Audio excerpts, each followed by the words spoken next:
Hey my lovelies, how are you doing? Well, this video, why I would not go to Giza on principle. On principle alone, I'm not going to Giza. I refuse. And I'd like to tell you exactly why.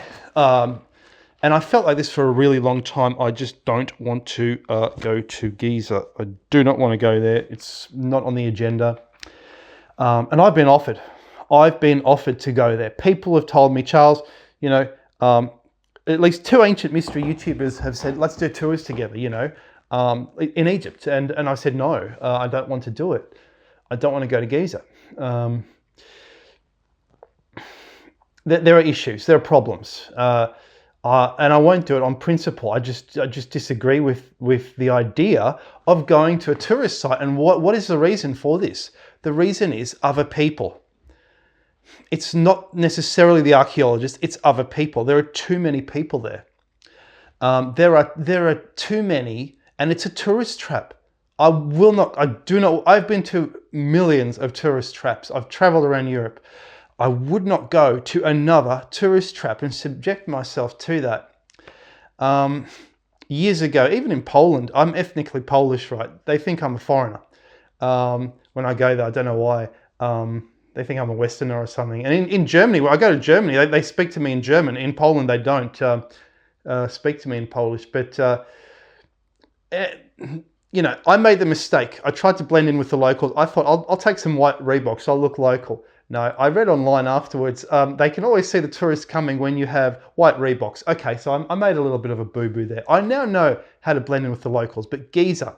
So what I've heard is this. They will harass you and they will keep asking you questions over and over and over and over. They will until you get on their camel and go for a little pony ride around the pyramids like an idiot, basically. And I wouldn't. And here's the thing is, if someone does not take no for an answer, my fury is going to go through the roof. So it happened the other day with two people from the Church of the Mother. That's not Mary, that's the Mother. They came to the door and they would not take no for an answer. They were saying, and I'm saying, oh, it's all right, I'm a Catholic, it's okay. I'm a Catholic. And they were saying, no, the Catholics, they get it wrong. And you care about your life, don't you? You want to go to heaven. Because it says here that there is the Mother in heaven. There is a mother. A woman God. Oh, okay. Oh, all right. God is a woman. Oh, okay. But eventually they left. But these people who won't take no, oh my goodness. And Giza is full of them. And it's not just them. Look, I understand. They're poor people. They're trying to make a living. They have to make a living. It's hard to live there. I understand that. And I don't hold that against them. But then there's another problem. The tickets. You have to buy tickets. There's tickets. There's queues. There's people. Wow. If you've ever travelled around the sites around London and day trips from London to different sites, different museums, you'll spend more money than you've ever spent before just seeing local attractions.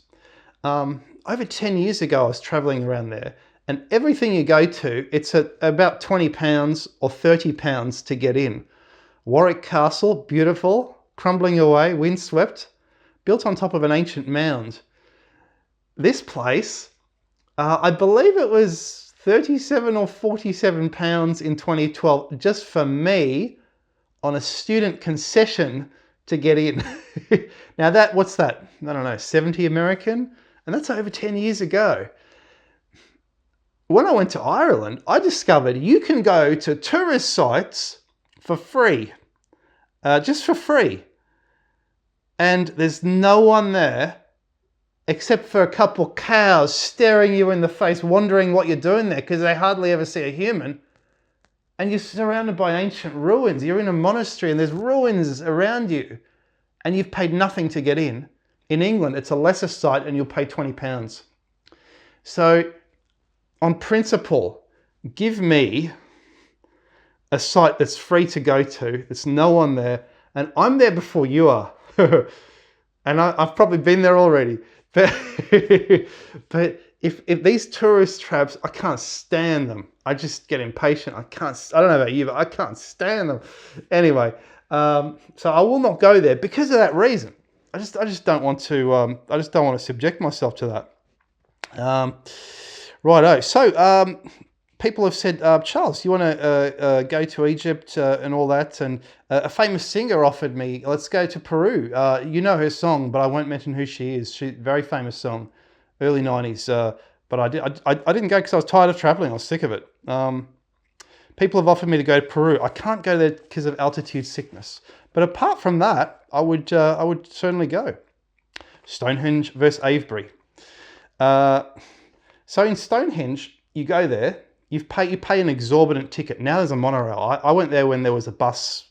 You take a bus is in the car park. You walk over to an entrance building. Then you go stand in a queue, and then they let you traipse around it at a certain speed, mediated by the people in front of you and behind you. And you traipse around it. Here it is, and you traipse around it in a circle like that. You come closer and then go far again. And I did that twice. And there's English heritage people standing around it with walkie-talkies.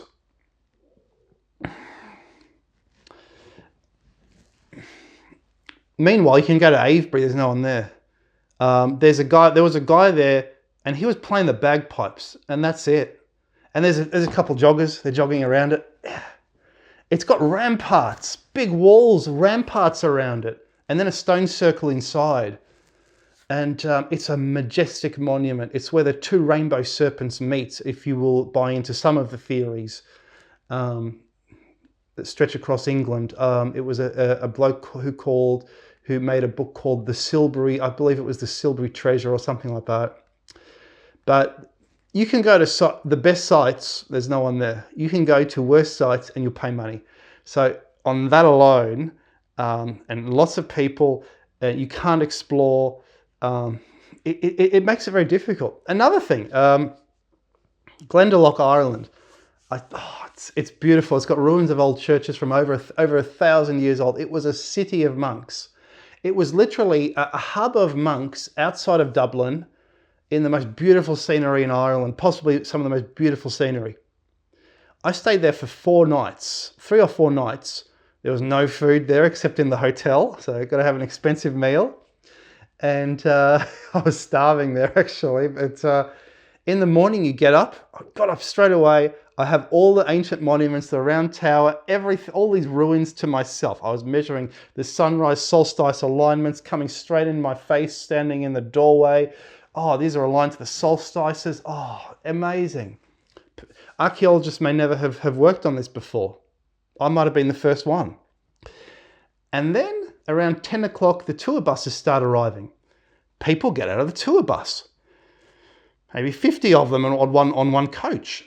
They traipse around the monuments for 10 minutes or 15 minutes. They love it.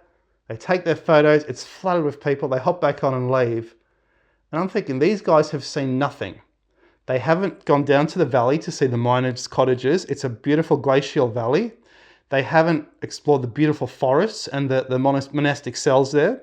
They haven't seen ruins of other churches which are on site. They've only gone to the main area, which is only one area. They haven't seen the round early Christian fort or whatever the hell it was, fairy ring. There's a lot of stuff there. And if you go with too many people, you are rushed, you miss out, you pay a lot of money, and you end up tired. So these reasons alone, I don't want to go to Giza at all. I don't want to see it because I can use my time and my money to see other sites for free, and I'm not even doing that. There we go. Hope you've enjoyed this little discussion. They're my reasons. You can post yours below. Cheerio, guys, and hope you've enjoyed that video.